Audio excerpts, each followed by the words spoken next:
I want to talk with you about Chapter 15 of Clenard and Meyer's book, The Sociology of Deviant Behavior. This is the last chapter of the book, and it's concerning contemporary life and possibly the future, recent forms of deviance. It's always hard to predict the future, but some things that people are keeping an eye on now.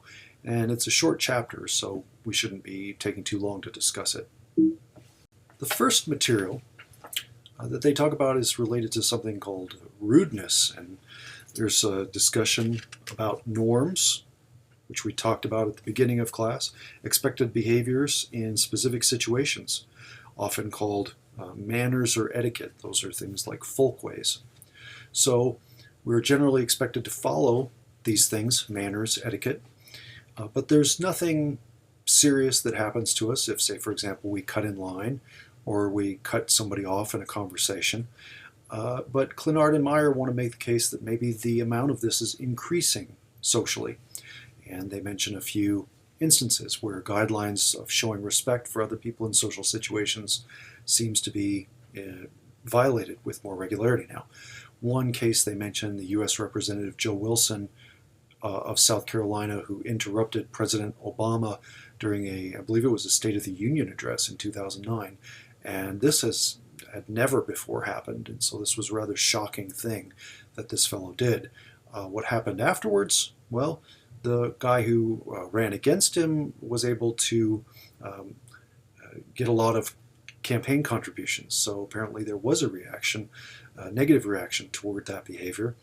It mentions Kanye West and the incident where he, I guess, interrupted Taylor Swift. It calls Taylor Swift a country music artist in your text.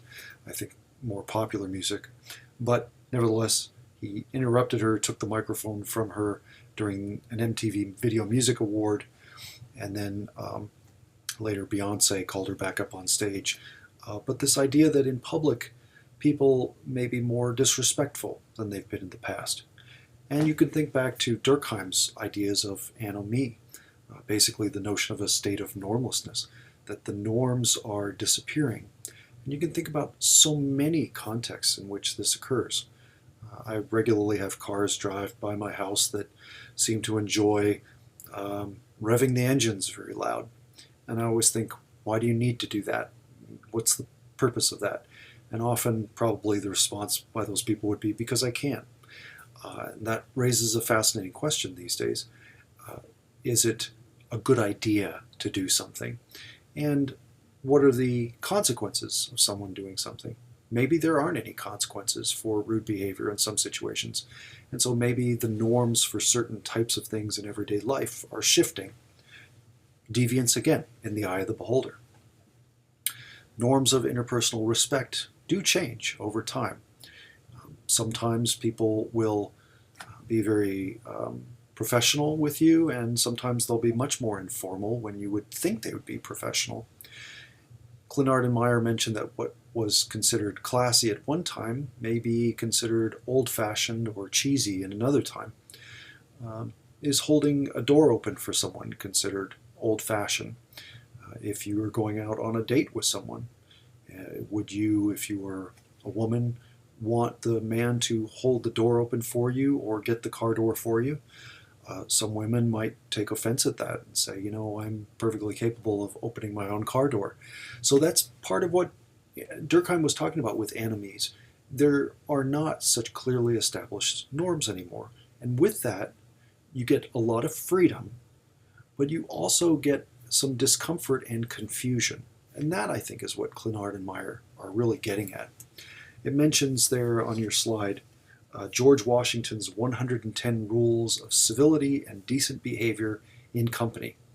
And these days you really don't have books related to civility, but these were appropriate behaviors for things like dinner parties, interpersonal behaviors, and some people argue that these norms of dignity today are sorely missed.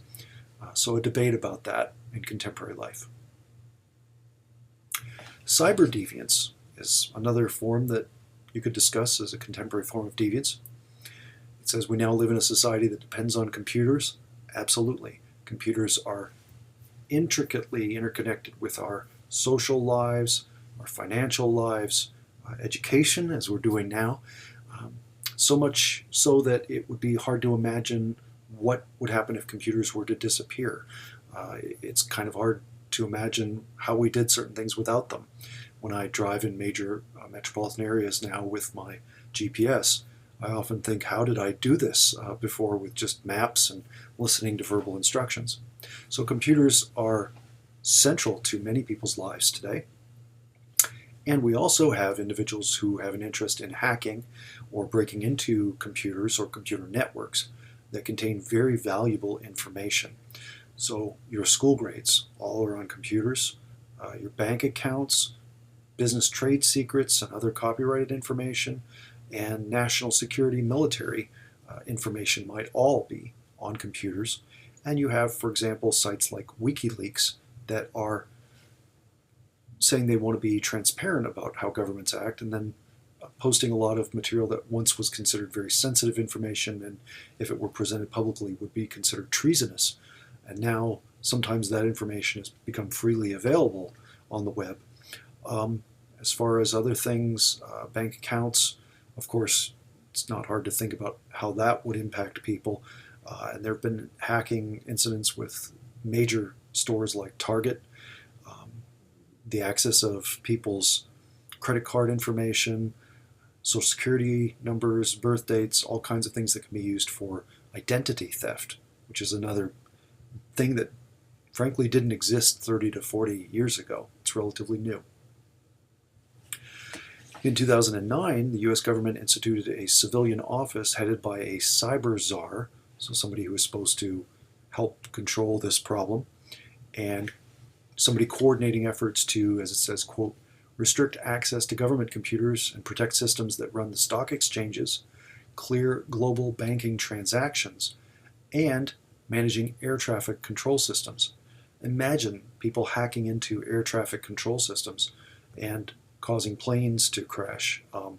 These are things that criminal law is catching up with as the technologies come into place and people do activities which are incredibly antisocial, destructive, and or ought to be criminalized. So that's another point of this chapter, is laws and norms have to catch up with very rapid technological change today.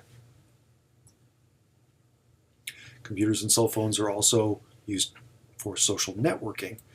And so the development of those networks means that there are opportunities for rudeness, as we talked about, but also other things, bullying, which we'll talk about.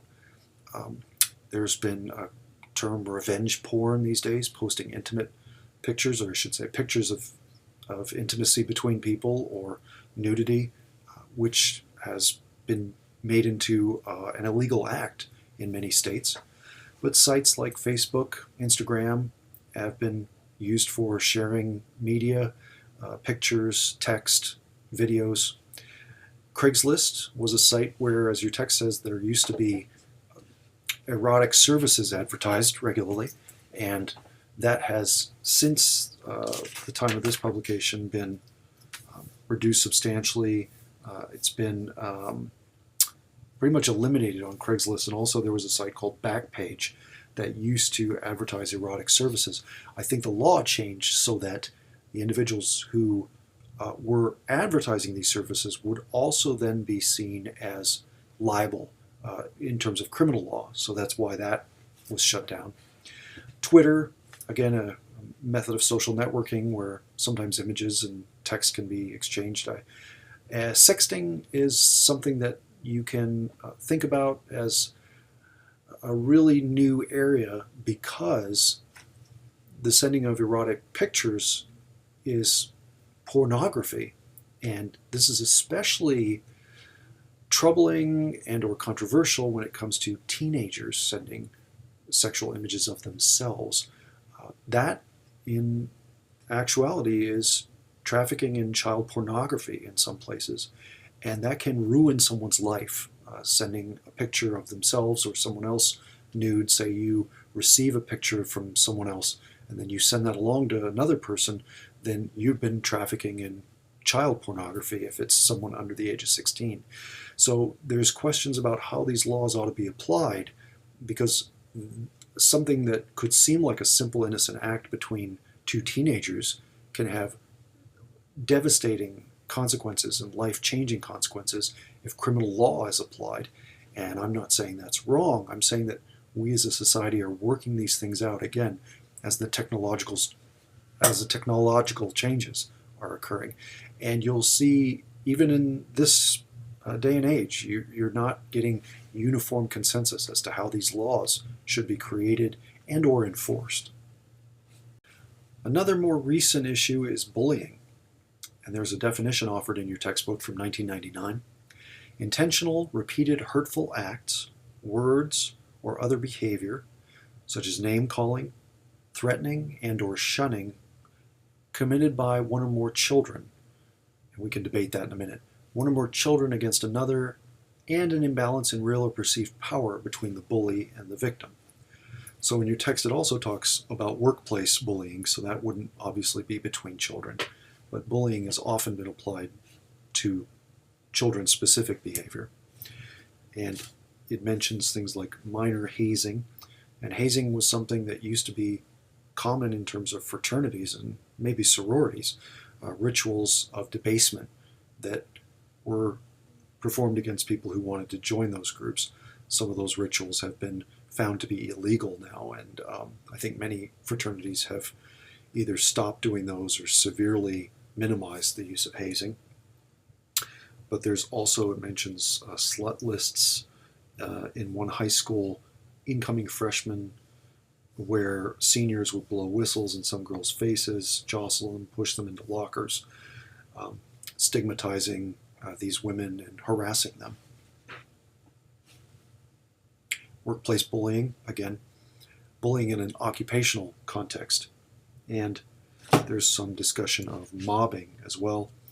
It says, several offenders gang up on an individual to force the person out of the workplace. And that can be through rumors, innuendo, and humiliation. And so the extent of these kinds of things that used to be called gossip or ridicule or poking fun of someone behind their back, they've been named now bullying. And the systematic action of these has resulted in looking at ways to prevent it and ways that it increases negative feelings in people, so much so that they might even commit suicide.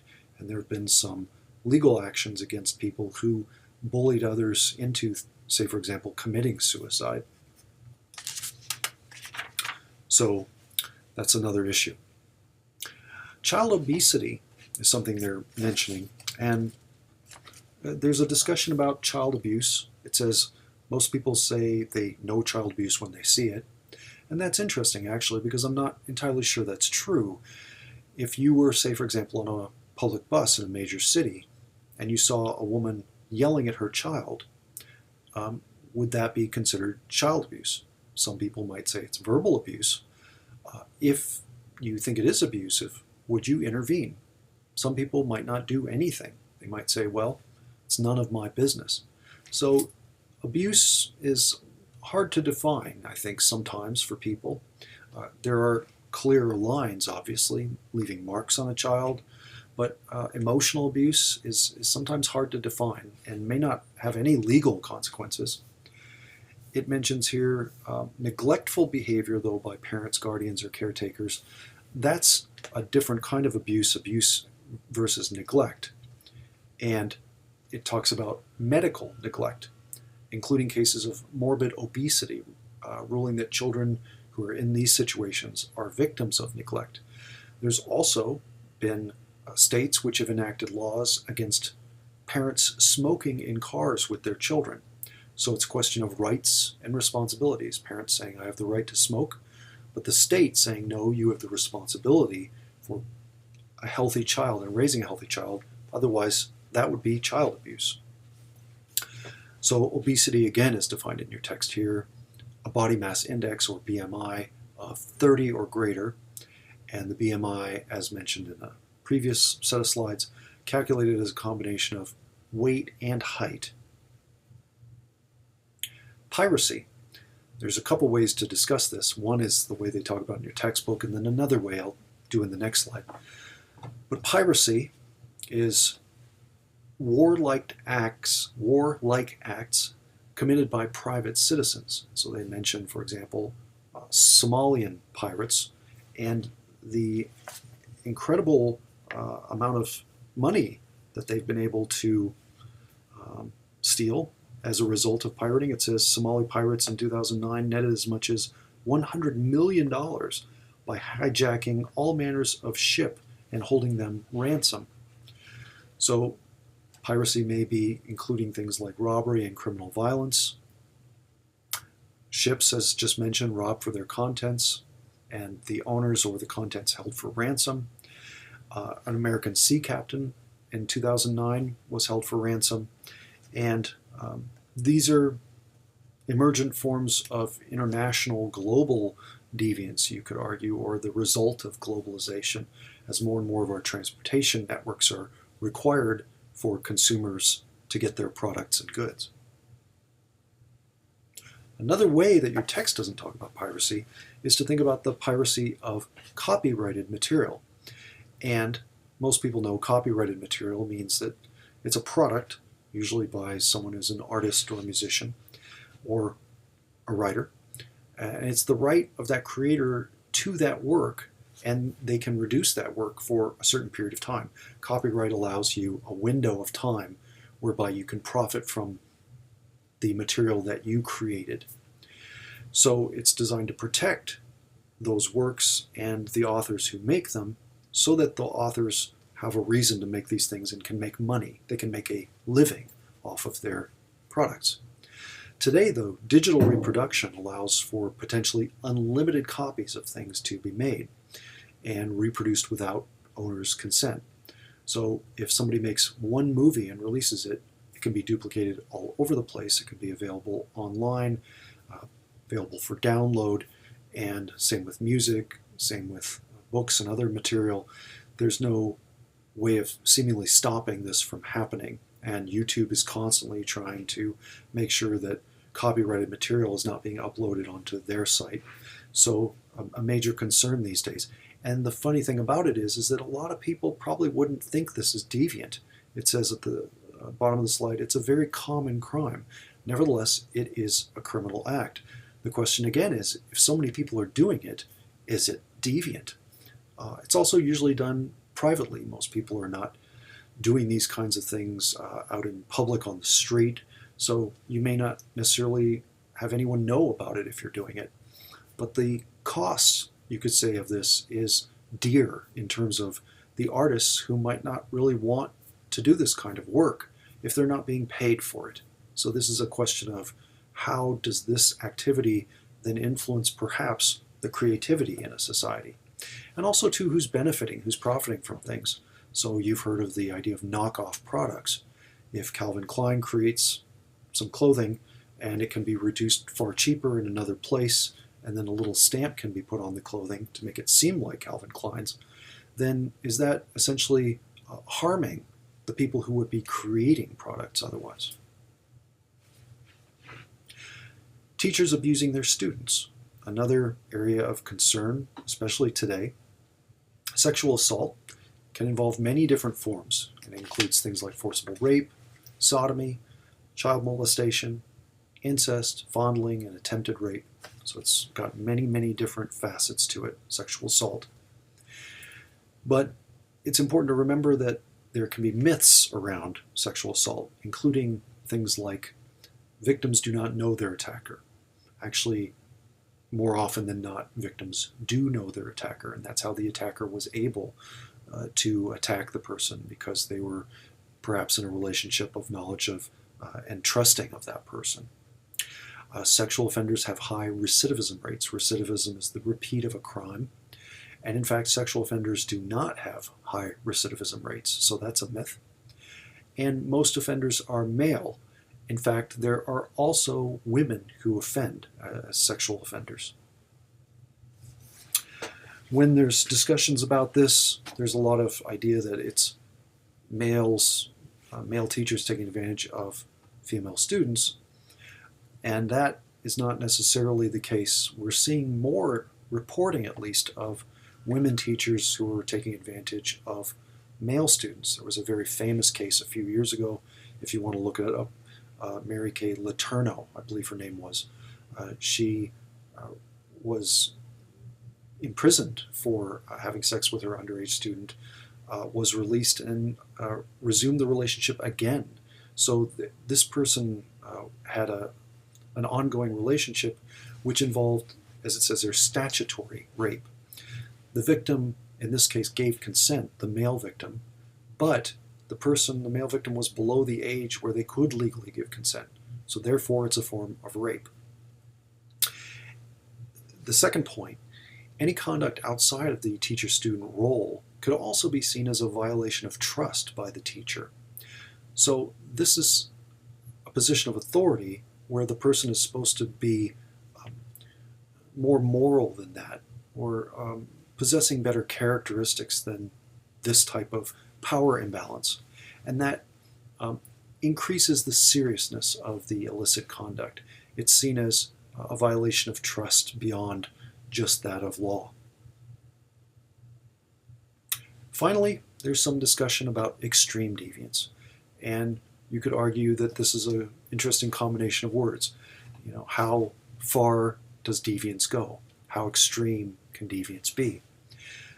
One definition here, behaviors, beliefs, or physical traits that are so far outside the norm, so unacceptable to a wide range of different audiences that they elicit extremely strong negative reactions, negative sanctions.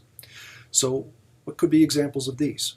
Well, perhaps you've thought about that idea of tattooing large parts of the body, facial tattoos, tattooing the eyeball. There are ways of doing body modification today that are unique. Having your tongue split in two.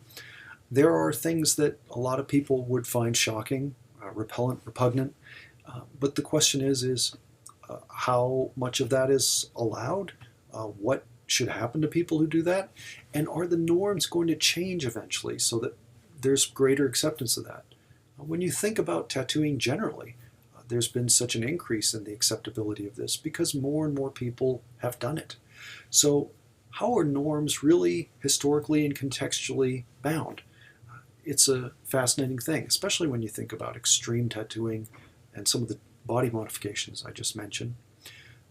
Things like believing that you've been kidnapped by aliens, most people would think of that as probably a little crazy, right? And that's something that some people would say, well, no, that's a lifestyle choice, and that's, something that we can have in the United States because we have freedom of belief. And you might find people who also have a conspiracy theory and they want to come together. And so the idea of social networking today can really influence whether or not certain things are seen as deviant. If you can find other people like you, creating subcultures can result in maybe some sense of pushback against a label. And then finally, obesity, which we've talked about before in other contexts. How far is too far in terms of weight gain? And is there a point at which maybe things will change? I went to a church once and found that they had actually taken out the seats in one area of the church and replaced them with larger seats. So the accommodation of this institution to the fact that more Americans are larger than they've been before. These days you have plus size modeling, and this was something that in my youth didn't exist. There's more emphasis on acceptability of certain body types and on other forms, and that's, you could argue, to the good. The freedom and then the possibility of some type of prohibition against it or sanction. And that's where I want to leave you in this course, to say that probably a good way of thinking about deviance is the idea of behavior that also might connect with some kind of sanction or negative response. And that often it's behavior that a person may pay a price for. And I think the question around this whole course is, should they pay a price? What kind of price should that be, if any? And how is that process an intrinsic part of the human experience? Thank you for a good course.